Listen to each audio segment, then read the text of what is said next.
after a long great to see time. you. A lot I of know. miles. So, yeah, we've come from different places in the world. Alec was at our Celestial Workshop in Lauderdale last year. Yeah. And now epic around the world sailing trip. Yeah. So you probably recognize some of the people on tonight. Rob and Krista are here. They were in the class. Yeah, we're all there. We're all there. I've been doing some manual celestial, let's say, like Polynesians did, like the 15 minutes with the sun. I've been taking my own way of doing it like Polynesians did, and it's been I love that. the 25 degrees of the angle of the sun you taught me. So yeah, I'm in Fiji right now. I'm in Suva doing a presentation about the Peruvian traditional balsa rafts in Royal Suva Yacht Club. So we have a presentation tomorrow and after tomorrow, and then I'm gonna probably go Vanuatu, but probably stopping by Buddha or something close to. Okay, fantastic. Hopefully we'll cross legs, brother. Yeah, I'm kind of scared of that channel going with a reef inside. I'm not. Yeah. I'm looking at it. It seems like the navionics is pretty accurate. Oh, cool. It's cool to know. It's cool to know. I was worried about that. Worried about that. Yeah. We've been dealing with a lot of different things, but happy to be with everybody on your group and being in Fiji. You know, it's for sure. It's beautiful. It's blowing right now. It's like 20 something. It is blowing Around here. It's blowing a lot. Right. Yeah, it's blowing It a lot. is, I know. Right after Captain's Hour, Taji and I are going to blast over to Vuda Marine. It's about 15 miles from here. And Oh, yeah, cool. I was telling her.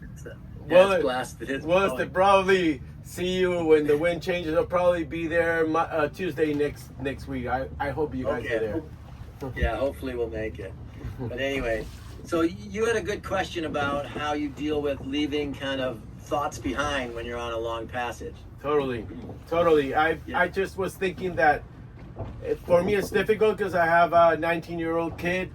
I'm a single father. My father sailed around the world with me last time, so it's very emotional. The emotions of being again in the same place, and it gets you. I know how it is for everybody sailing. When you're sailing, I think after the third, fourth day, or after 6,000 miles. In my case, right now, I'm already crossed the Pacific from Peru. I just feel those emotions of father and son, but also emotions for other people. When you look at, I don't know, like you start looking at yourself and where you're at, and you get really emotional, and that happens with everybody in crossings, right?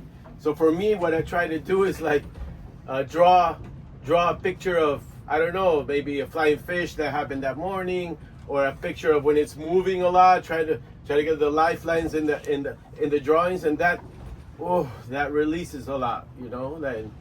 And when you talk your voice, gets like this, because you get emotions. You get more emotional when you're in the ocean. So I think that's a good way. And meditation, of course. Try to meditate almost every day, and that definitely helps. And breathing, and Yeah. That's beautiful. When I read your letter, I was thinking, because when I had put the slide together about how my friend Charlie did the logbook, where he's a great artist, but he painted, and every one of us each day were just waiting to see what he presented in his paintings.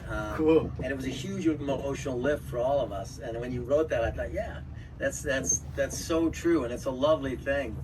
But also, you Latinos are emotional people. That is true. Yeah, that comes from the Italians and the British and the Spanish. That's right. You're all mixed up. That is true. So anyway, Alec is doing a really cool project where he's done a lot of study and research and made some films already about Polynesian navigation and also Peruvian, the interaction between the Peruvians and the Polynesians, and it's a really fresh way of looking at it. It's not the Thor Heyerdahl way. You should check his stuff out, Alex. Put your stuff out in the chat too, so people can reach you. Totally. I'll try to send a link with my ebook so everybody can look at it, and whatever. I'm available. I only have an Instagram and we're double handing right now and getting new crew. Try to teach what you do, but try to teach younger people offshore. So it's my And the traditional way of doing it is interesting because people get connected. Here in Fiji, they have a traditional voyaging canoe. I saw yesterday, I met the captains, and I had to stop my Hawaii from get it off my list because I did a boat wasn't ready really, and we did a rescue with some friends that are rowing the Pacific. So yeah, I think the connections with traditional sailing are really important to think about how they did without having all this technology, but having the technology in one side, right? So it's interesting. Yeah, thank you for the opportunity too. Oh, you're welcome. Good to see you, brother, for sure. You know, it's funny, Nathan and I were chatting just before Captain's Hour started about how, you know, before you sail in the Pacific and you spend a lot of time here, you think, yeah, how did those Polynesians sail from New Zealand all the way to Rapa Nui and maybe all the way to Peru? Exactly. And then you realize, you know what? They sailed there pretty easily because the winds here are not like the Atlantic. The lows of the southern hemisphere, the lows of the Southern Ocean are so intense that you get a lot of times where there's southerlies, southwesterlies, northerlies, and so being able to make miles to the east is something doable. And you know, also Todd and I were laughing yesterday because there are a lot of cats here in Fiji.